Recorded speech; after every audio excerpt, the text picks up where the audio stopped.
Roberto Di Mauro, oggi l'incontro con Gaetano Armao, cosa vi siete detti? Auspichiamo entrambi una coalizione compatta, del resto credo che ieri il giornale Affari Italiani dava il centrodestra vincente. Si tratta di individuare una candidatura unitaria.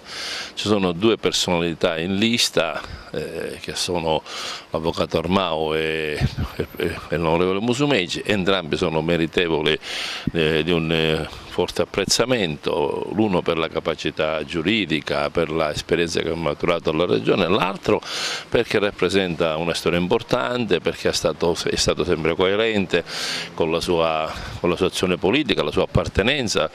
Una storia anch'essa importante. Noi stiamo lavorando tutti perché si possa raggiungere un'intesa che ci porti a vincere, a recuperare il tempo perduto di questi ultimi 5 anni, a far sì che così come è stato storicamente, la sinistra vada all'opposizione unitamente ai grillini e il centrodestra torni a governare quest'isola che in questi anni ha segnato molte disfunzioni, la sanità che va male, i concorsi che sono ancora bloccati nonostante si dica in giro che sono stati sbloccati, ma di fatto non si sono ancora messi in moto i meccanismi relativi, i fondi comunitari anch'essi sono fermi benché sia iniziato questo percorso già nel 2015, quindi da 2 anni ci sono soltanto alcuni bandi. Per il resto registriamo una regione ferma, una regione che non riesce a mettere in campo un'attività legislativa minimamente apprezzabile, e uno per tutti è la vicenda delle province che ha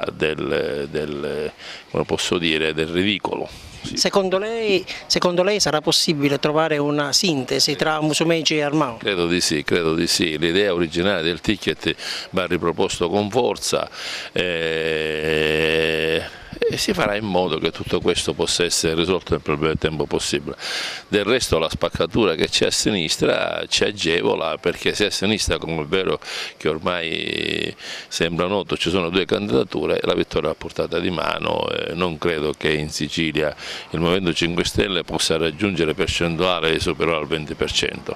Si tratta di fare in modo che gli errori del passato, mi riferisco alla legislatura, alla campagna elettorale dell'ottobre del 2012, non vede ripeterci gli stessi errori. MPA PDS cambia nome, Roberto Di Mauro pronto a rituffarsi per tornare a Sala d'Ercole? Sì, faremo una lista civica di nostra posso dire, emanazione, nel senso che è chiuso un percorso, quello del PDS MPA, si inizia un percorso diverso, non ci sarà Lombardo in lista, non ci sarà Lombardo ad occuparsi delle cose siciliane. Abbiamo costituito un ufficio politico che è fatto dai deputati regionali in atto all'Assemblea regionale e i senatori della Repubblica Scavone e Compagnone, e abbiamo costituito un comitato insieme ad altri ex parlamentari, siamo circa 14, abbiamo costituito